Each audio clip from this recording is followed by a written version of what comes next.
ఉప్పల సుబ్బారావు గారు మీరు అంటే బార్ కౌన్సిల్ మెంబర్గా మీరు చాలా కేసులు చూసి ఉంటారు. ఇవాళ పోలీసు వ్యవస్థ ఎంత రెస్పాన్సిబుల్ అండ్ రెస్పెక్టబుల్ పొజిషన్లో ఉండాల్సింది, ఇటువంటి ఇవాళ బోన్లో ఉండబడాల్సిన సిచ్యువేషన్ కొందరు అధికారుల కారణంగా ఏంటి సిచ్యువేషన్, ఎట్లా చూడాల్సి ఉంటుంది దీన్ని? ఇక్కడ ఒకటండి, పోలీసు వ్యవస్థ రాజకీయ నాయకులకి పాలేర్లు కాదు.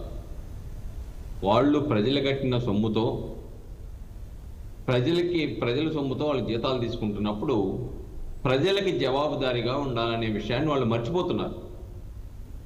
ఏ పార్టీ అధికారంలోకి వస్తే ఆ పార్టీ విచారణ సంస్థల్ని చెప్పు చేతుల్లో పెట్టుకొని ప్రత్యర్థుల మీద ప్రతీకార వాంఛ తీర్చుకోవడానికి ప్రయత్నం చేస్తూ ఉన్నారు. అందుకే గతంలో కూడా చాలా కాలం క్రితము జస్టిస్ మాలిమతి కమిటీ రిపోర్ట్ కేంద్ర ప్రభుత్వానికి ఇచ్చింది.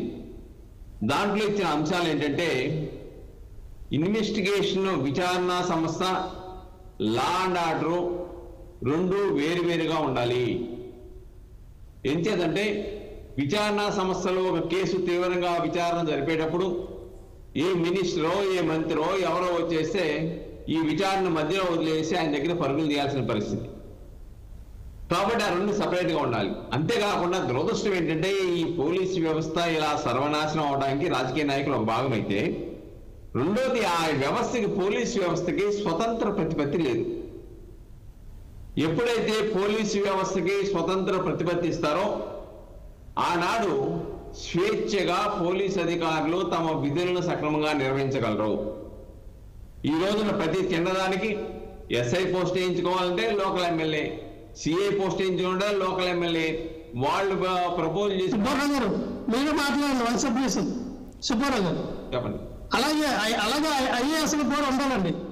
ఐఏఎస్ లో కూడా మీరు అన్నట్టుగా స్వతంత్ర ఇది కూడా ఉండాలి, ఇండిపెండెన్స్ ఉండాలి. ఎందుకంటే వాళ్ళు ఏ జీవోగా పాస్ చేయాలంటే ప్రజలకి, సమాజానికి, రాష్ట్ర అభివృద్ధి కోసం ఉపయోగపడే జీవోలు జారీ చేసేటట్టు ఉండాలి.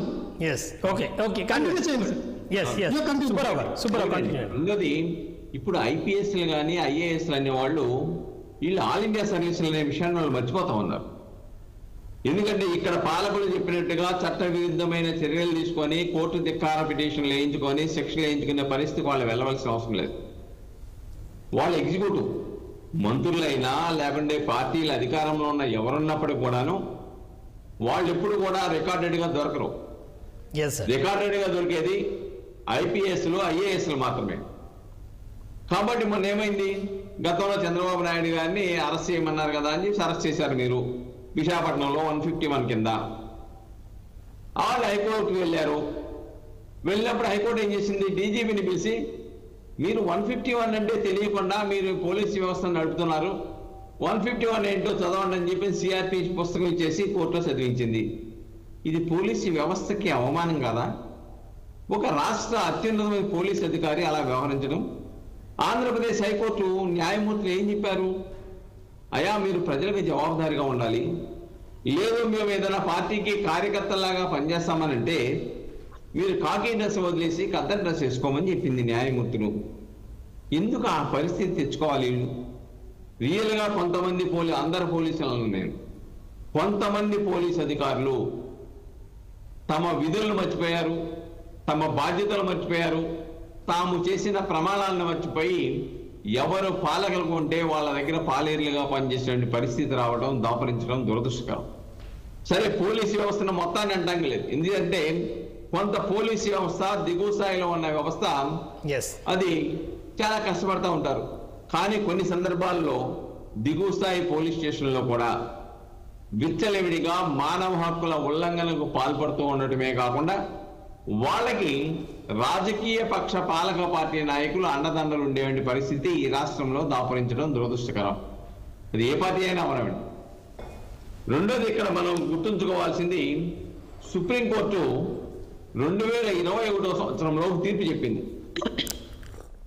పోలీస్ స్టేషన్లో మానవ హక్కులు ఉల్లంఘించబడతా ఉన్నాయి, పేదవాళ్ళని అక్రమంగా నిర్బంధిస్తా ఉన్నారు, అలానే పోలీస్ స్టేషన్లో శిరోమండలాలు చేస్తా ఉన్నారు, అలానే దళితుల్ని ఉచ్చదాగమని చెప్పేసని ఆ పోలీసు అధికారులు మంచిలు అడిగితే దౌర్భాగ్య పరిస్థితి కొనసాగుతోంది, అక్రమంగా నిర్బంధిస్తా ఉన్నారు, చట్ట ఉల్లంఘన పాల్పడుతూ ఉన్నారు, ఇవన్నీ కూడా చిత్రహింసలకు గురి చేస్తా ఉన్నారు.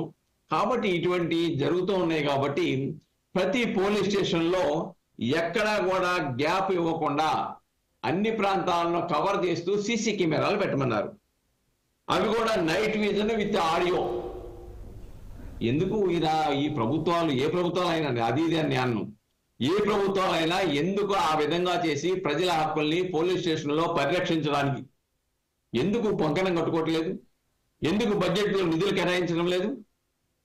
అంతేకాకుండా ఆల్రెడీ పోలీస్ స్టేషన్కి స్టేషనరీ నిమిత్తం నెలకు 8,000 ఎంత ఇస్తారు. అవి ఇవ్వకపోతే పోలీసు వాళ్ళు ఏం చేస్తారు? వాళ్ళు అక్రమాలకు పాల్పడరా? వచ్చిన వాళ్ళు వేధించరా? ఇవన్నీ కూడా చూస్తూ ఉంటే ప్రభుత్వం యొక్క వ్యవహార శైలి వల్లనే కొంతమంది అధికారులు తప్పుదారులు తొక్కాల్సిన పరిస్థితి ఏర్పడతా ఉంది. అదేవిధంగా నిష్పక్షపాతంగా వ్యవహరించమని చెప్పేసి ప్రభుత్వ పాలకులు వాళ్ళ మీద ఒత్తిడి లేకుండా చేస్తే, తప్పు చేసిన పోలీస్ అధికారిని క్షమాగుణం లేకుండా చట్ట ప్రకారంగా శాఖాపరమైన చర్యలు వాళ్ళ మీద తీసుకుంటే పోలీసు వ్యవస్థ యొక్క పరువు ప్రతిష్టలు అంగళానికి ఎక్కుతాయి. ఈ రోజున పోలీసు వ్యవస్థకి ప్రజలకు మధ్య చాలా దూరం ఏర్పడింది. పోలీసు వ్యవస్థ అంటే అదే చాలా అక్రమాలు చేస్తూ ఉంటుంది, హింస చేస్తూ ఉంటుంది, చట్ట విరుద్ధ చర్యలకు పాల్పడుద్ది. సుప్రీంకోర్టు లేకుంటే ఇతర న్యాయస్థానాలు ఇచ్చిన తీర్పును అమలు చేయరు, ప్రతిపక్ష పార్టీల మీద ప్రతీకారం తీర్చుకుంటారు, లేకుంటే అమాయకుల మీద డబ్బున్న వాడికి అనుకూలంగానో పేదవాడికి వ్యతిరేకంగా పనిచేస్తారు అనే ఒక అభిప్రాయం పోలీసు వ్యవస్థ మీద రావడానికి వాళ్ళు చేసే ఇటువంటి చర్యలే దోహదపడుతున్నాయనే విషయాన్ని ఇక్కడ మనం గమనించాలి. మళ్ళీ